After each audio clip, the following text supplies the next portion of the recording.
কোরআন তেলাওয়াত করায় মন বসবে কাদের? যারা চুপ থাকবে। যে কি করবে? এই যে এখন কোরআনের কথা বলতেছি, যারা চুপ থাকে এরা রহমত পাইবে।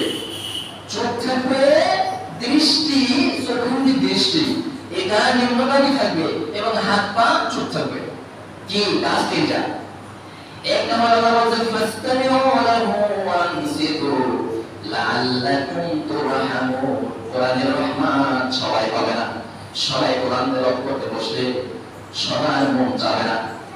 দেখবে একত্রে 10 জন লোক কোরআন তেলাওয়াত করতে বসছেন, 2 জন 5 মিনিট পরে উঠে গেছে, আর 2 জন আধা ঘন্টা পরে উঠে গেছে, আর একজন পড়তে আছে লাগাতার ঘন্টা বাই ঘন্টা। তাই কি শুরু করে?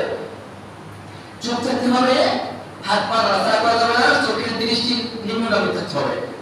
এটাই। তাহলে লাআল্লাকুম তুরহামুন, রহমত তোমাদের উপরে বরকত হবে, রহমান বরকত তোমাদের উপরে নাযিল হবে। যাতে ছেলেমেয়েরা কোরআন তেলাওয়াত করতে পারে। আপনারা ঘরে বসে তো জিজ্ঞাসা করেন না যে একটু পড়ো তো শুনি, কি পড়ো?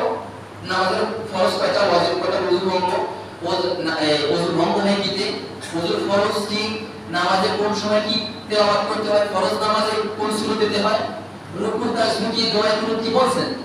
অনেকে বলেন না, এইগুলো তো শেষ নয়। তিনি আল্লাহ তাআলা বলেছেন আউযিদ আলাইহি ওয়া রাত্তিলিল কুরআনা তারতিলা। তার 3